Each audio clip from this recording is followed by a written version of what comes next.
A Misfit in Moscow, How British Diplomacy in Russia Failed. Chapter 3. Fuck the EU!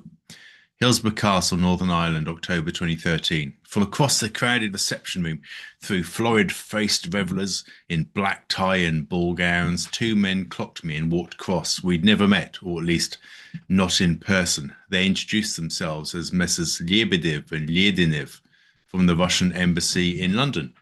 I'd recently submitted my diplomatic visa application for Russia. How sweet of them to notice! One was the director of the Russian trade delegation, and the other a first secretary from the economic department. As we sized each other up over small talk about the delights of Jamie Oliver's latest cooking show, I wondered whether Tweedledum or Tweedledee worked for Russia's Foreign Intelligence Service, the SVR, Служба внешней разведки. The event, a gala dinner ahead of an investment promotion conference the following day at Belfast's magnificent Titanic Centre, was hosted by Peter Robinson and Martin McGuinness. Despite their polar opposite politics, there was barely a fag paper thin difference between their speeches. I was impressed that the Unionist and the Republican war horses were able to put on a united front to promote a more positive future for Northern Ireland. While the G8 summit in June had filled all the hotels for 3 days and attracted global media coverage, the direct economic benefits were fairly limited. So I'd succeeded in getting 10 Downing Street's agreement for David Cameron to return to Belfast in the autumn to bang the drum for foreign investors. It's ironic that the Prime Minister, David Cameron, who took the UK into a fateful Brexit referendum, put so much effort into promoting a prosperous Northern Ireland and positive relations with the Republic of Ireland. 1 month earlier, I'd started Russian language training at the old Admiralty building by the entrance to the Mall in London. Veronica, a well-to-do lady from Kiev, was to be one of two of my teachers, working with me for 4 hours on alternate days. The following day, I met Nadia, my second teacher, the no-nonsense, Cambridge-educated linguist from the eastern Ukrainian city of Donetsk. Over the following 9 months, I grew fond of them both very much, though they couldn't have been more different.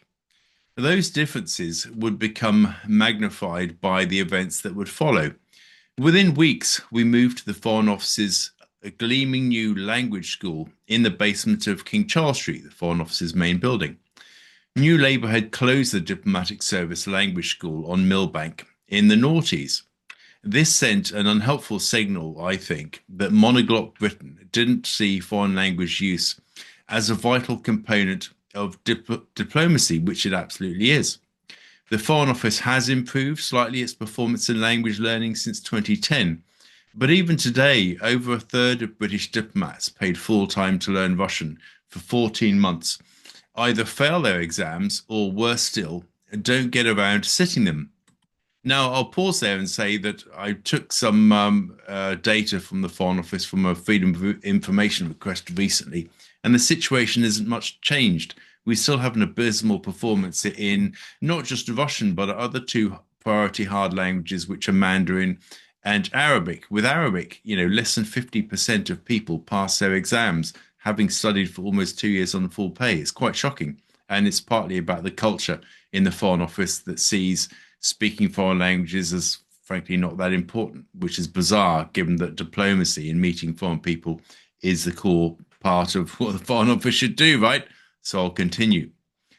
William Hague arrived as Foreign Secretary in 2010, determined to rebuild the reputation of Her Majesty's at the time diplomatic service as the best in the world. A new language school was therefore established, and I was one of its first students. As I sat at home in late 2013 in Surrey, poring over Russian grammar exercises, I was gripped by the media frenzy that accompanied the run-up to the Eastern Partnership Summit in Vilnius. In 2009, the EU established the Eastern Partnership with 6 former Soviet states, including Ukraine, but deliberately excluding Russia, which has proved to be a massive strategic blunder. Fast forward to 2013, and a verbal punch-up was kicking off between Russia and the EU about whether the coiffured president of Ukraine, Viktor Yanukovych, should sign an EU association agreement. This would usher in a deep and comprehensive free trade deal between Ukraine and the EU, and visa-free travel in both directions. and allow for a gradual political convergence. Now, it's that political convergence which we see today is proven massively problematic because, the politics of Europe have become increasingly fractured by the war in Ukraine, and that trend towards voters wanting to prefer, their governments focusing on national priorities over foreign adventurism is only growing, and we may start to see that in the polls next year in Poland and France when they go to elections, and in 2009 in Britain and Germany when they go to elections. I mean, I see that trend as a pretty sort of constant and a fairly immovable tide, right now, and hence reforms surging in the polls here in Britain. So I'll continue. This reopened an old and fought debate across Ukraine, which had been suppressed during the Soviet period. Did the country's future lie with Europe or with Russia? Why should they have to choose, I would ask. As a language student, I wasn't copied into much reporting on Ukraine or Russia, and what I did see was below secret. So these are my armchair perspectives, leavened by 4.5 years of having my nose pressed up against the detailed policy discussions while I was in Moscow. Self-evidently, Ukraine will benefit from a strengthened economic relationship with Europe. Whether it should be a member of Europe is another matter now. I think that challenge is becoming increasingly complex, and more European states, don't really want to admit Ukraine, whether or not they, want to confess that in public. And I'd cite Poland and France in particular, who would lose massive amounts of subsidy. And I hope when the fog of war subsides, Ukraine finds a way to integrate more with the EU and in the wider global economy. Neighbouring Poland's economy is now significantly larger, having been a similar size when the Warsaw Pact collapsed. That isn't just down to the talents and the endeavours of the Polish people. Ukraine has a similarly well-educated and industrious workforce. That workforce is shrinking now, and the demographic challenge that Ukraine faces is frankly enormous. But at that time, Ukraine was struggling to cast off the rusted shackles of Soviet-era central planning. The Western press therefore depicted Vilnius as a zero-sum tussle between the EU and Russia over Ukraine. A UK newspaper before the summit bore a photo of Putin with the headline, "Don't let him win," or something to that effect. Viktor Yanukovych faced a zero-to-hero moment. His European counterparts courted the corrupt Ukrainian to sign and bring his country closer to Europe's orbit. Had he signed, he'd have been feted and welcomed in all the major European capitals. In the end, he went from hero to zero. Russia opened a generous purse, offering a new deal on subsidized gas and a loan of 15 billion with no strings attached. Viktor decided that Vladimir was his best bet. As the Eurocrats in Brussels cried into their mille frites, Russia paid the first tranche of 3 billion to Ukraine. By the way, I did some research at the time, and I think that money went straight to Cyprus, but that's another matter. Enraged that the president had not signed the agreement, pro-European activists set up camp on Maidan Square in central Kiev. The protests grew in scale and volume, and here I'd like to say that actually in the initial phases, I think many people in the Maidan were probably well-meaning sort of pro-Europeans fed on the Kool-Aid driven by the NGO sector. These are young people who did dream of a European future, and I don't dismiss their aspirations in that regard. Now, these protests captured the attention of the world's media. Anti-Maidan protesters were made up of pro-government activists and Russian nationalists, and clashes between both sides grew in frequency. And of course, increasingly we saw that Ukrainian ultra-nationalist groups led by Svoboda, Pravi Sector, and groups like that were really starting to sort of take control, over the management of the Maidan protests. This tension in the Maidan played itself out for me daily in the classroom. Veronica started to bring in anti-Russian cartoons and poke fun at Putin, although it was clear she didn't consider Putin's behavior funny. Nadia complained that the news coverage in the UK was lopsided. I can't help but agree with her on that. And that surely Putin wasn't that bad. Veronica and Nadia stopped talking directly to each other and instead communicated through me. I was living in a microcosm of the Maidan Square arguments without the violence. The other Russian teachers were often in huddles in the library area, split into distinct pro-EU and pro-Russia groups. They reflected the clear divide in Ukraine. In Kiev and in the west of the country, the Ukrainian language is widely spoken, and people more naturally inclined to Europe than to Russia. I mean, that's a generalization, but I think it holds true increasingly so today. But in the east and in the south, including in Crimea, Russian is a lingua franca, and large swathes of industry at that time were tied into Russian supply chains. And unlike some of the loony fringe elements in both camps in the Maidan Square, my teachers were well educated, sophisticated Ukrainians who'd lived in the UK for many years. Time and again, I'd hear Foreign Office colleagues, either at the British Embassy in Kiev or in King Charles Street in London, talking emotionally about Ukraine's European choice. But it was clear that not everyone in Ukraine saw Europe as their first or best option. The Western media often depicts Ukraine as a culturally and politically homogenous state, with a citizenry unified in its desire to sever all connections with Russia. But this is and has always been grossly inaccurate.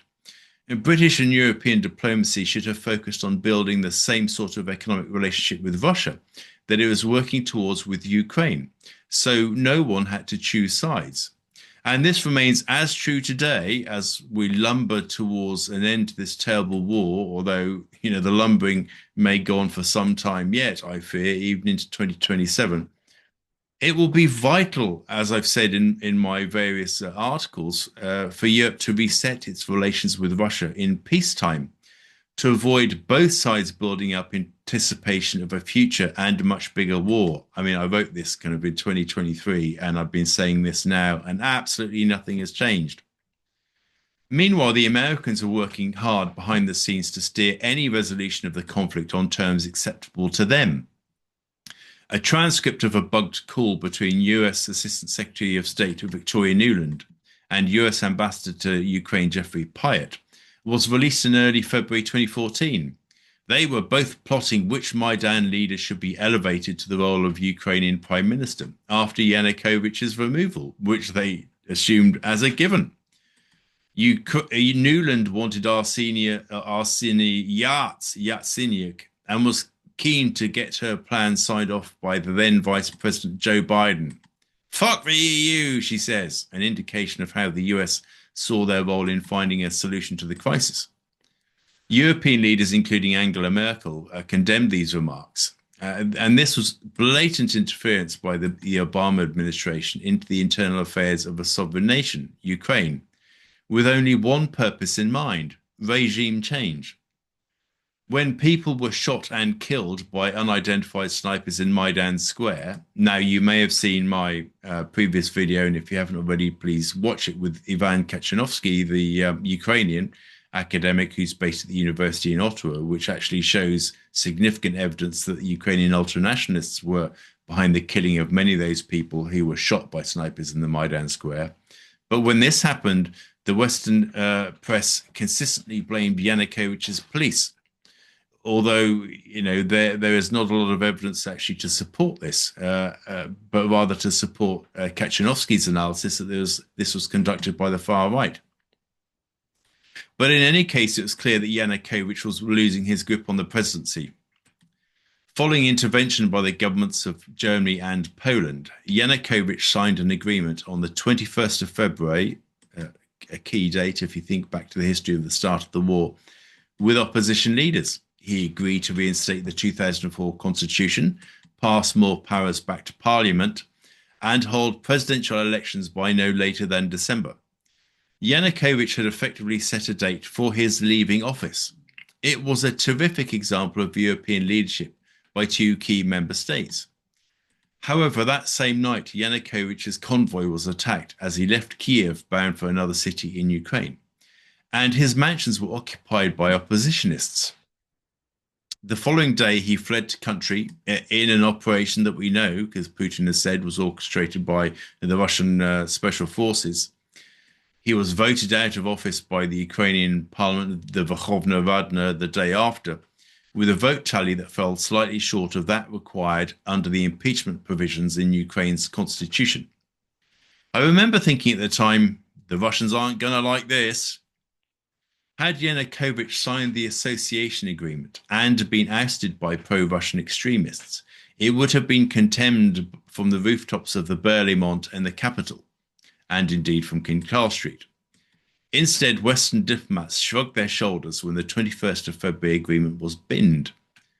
Arseniy Yatsenyuk was ushered into power as prime minister, with presidential elections set for May. At best, this process to remove Yanukovych had taken place in a constitutionally questionable way. Putin convinced himself that he had proof of his long-held suspicion. Western countries were happy to see the removal of Russian-leaning leaders by other countries through undemocratic means. To this day, Russia refers to the removal of Yanukovych as an illegal coup d'etat.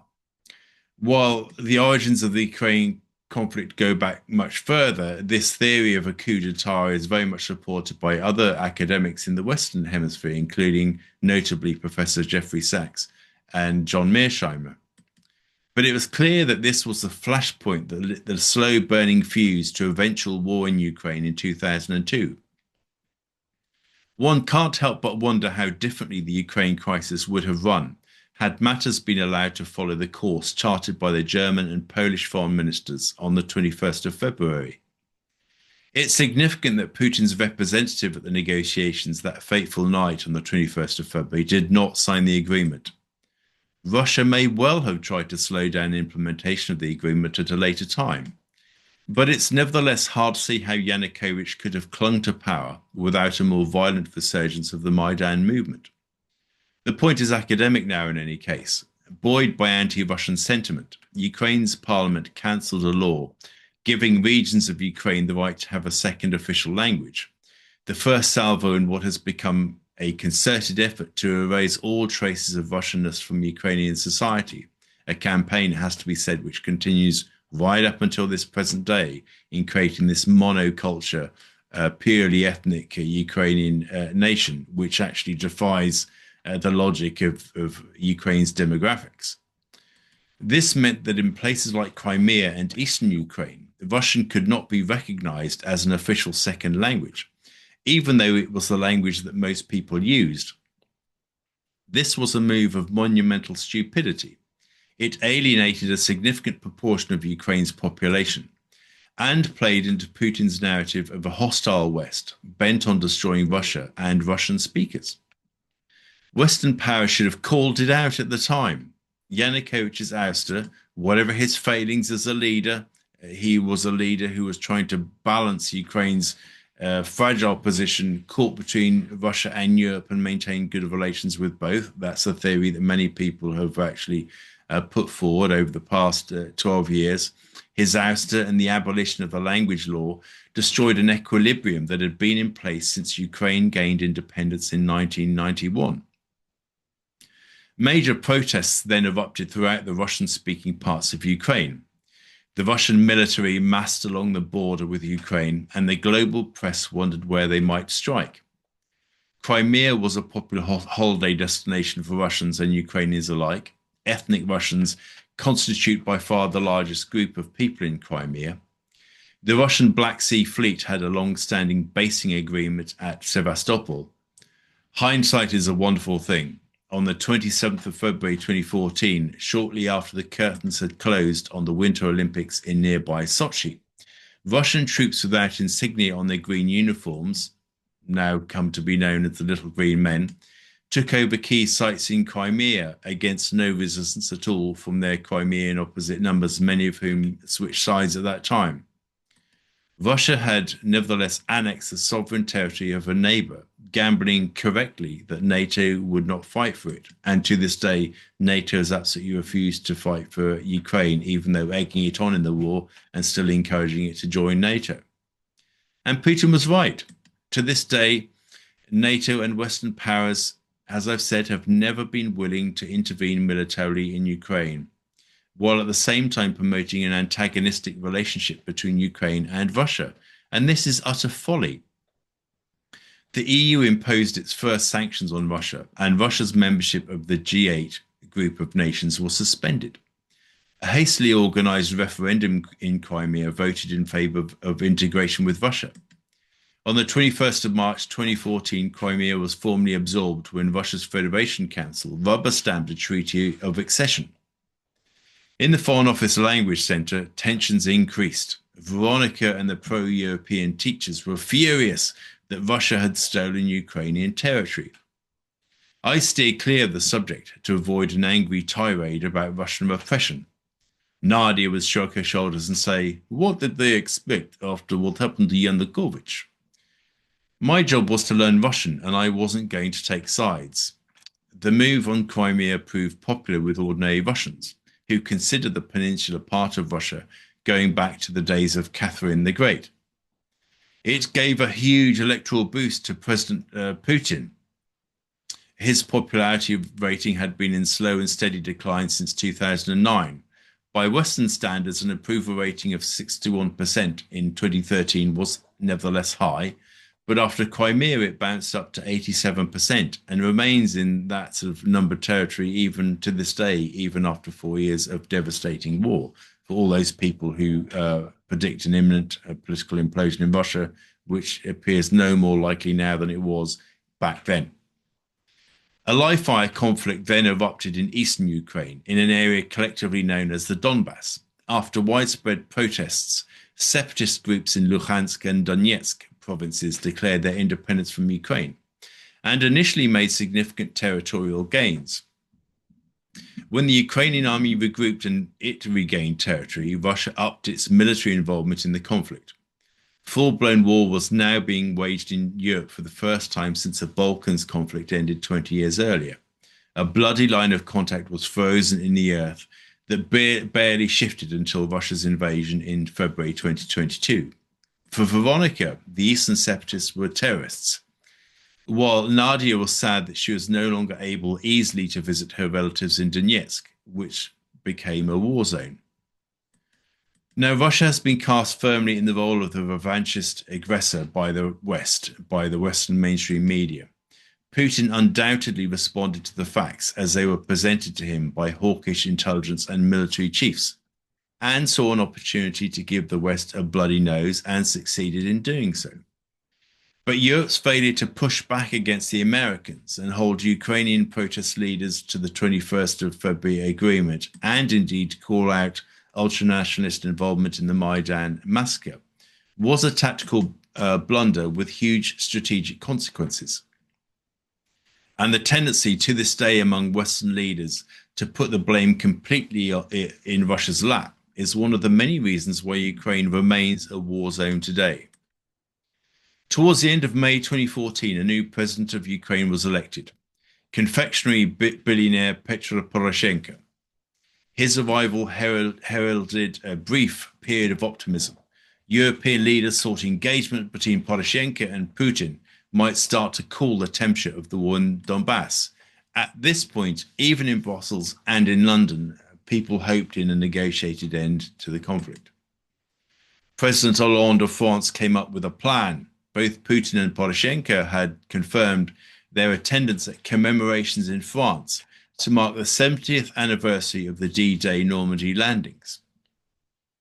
A new format of diplomatic dialogue to be named the Normandy Contact Group would be established with the French and German leaders, plus Putin and Poroshenko. Around this time, David Cameron, Prime Minister, was preoccupied by his bid to stop Jean-Claude Juncker from becoming European Commission President. Cameron had single-handedly faced down EU member states at the end of 2011, vetoing an attempted amendment to the Lisbon Treaty. The Germans, the Swedes, and the Dutch had sympathy with the UK position on Juncker. But it was clear in Whitehall, which was being whipped into a diplomatic frenzy on the anti-Juncker campaign, that Cameron was never going to win this fight.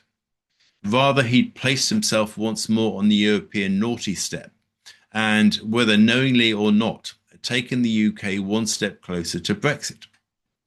Spotting an ideal opportunity to blank the upstart Rosbif on Ukraine policy, Hollande convened the first Normandy format meeting with Merkel, Putin and Poroshenko on the 6th of June 2014, while Cameron enjoyed the military bans. The UK, which had been the leading voice in imposing sanctions on Russia following the annexation of Crimea, was caught flat-footed. Staffers at the Foreign Office would tell you, oh, well, the Americans aren't in the Normandy format either, so why does it matter?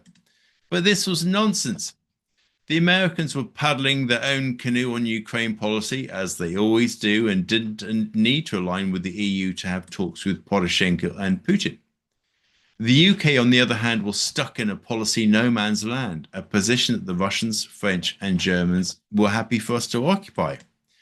You have to bear in mind at this point that the UK was still a member of the European Union. And actually, the French and the Germans, while we were members of the same club, were happy to see us excluded, from prominent peace talks and for them to take the lead.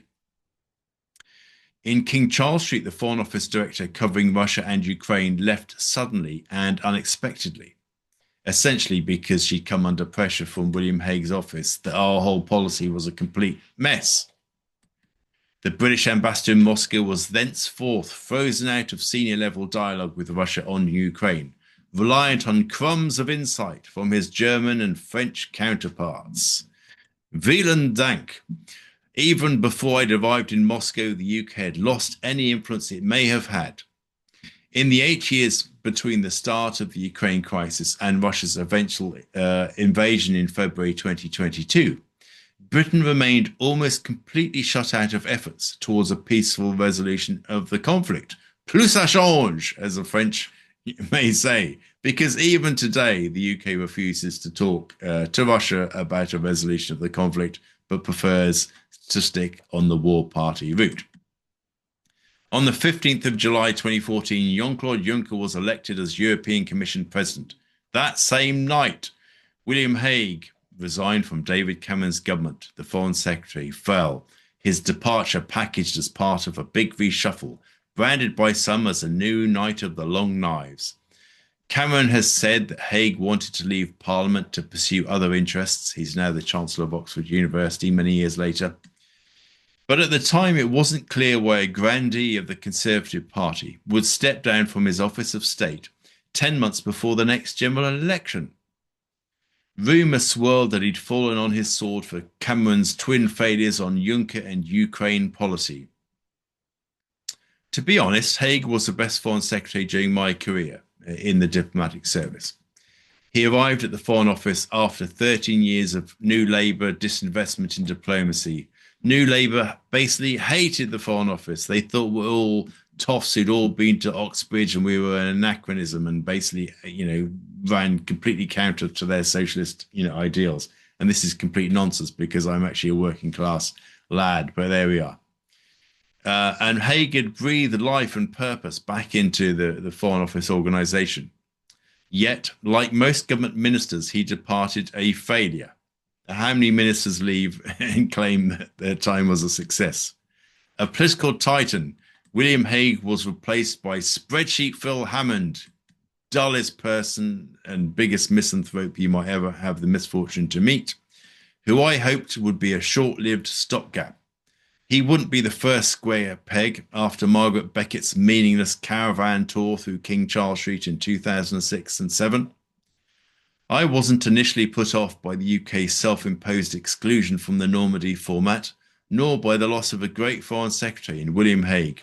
With the foolish enthusiasm of a diplomat waiting to start a new overseas posting, I felt the need for diplomatic engagement with Russia was greater than ever.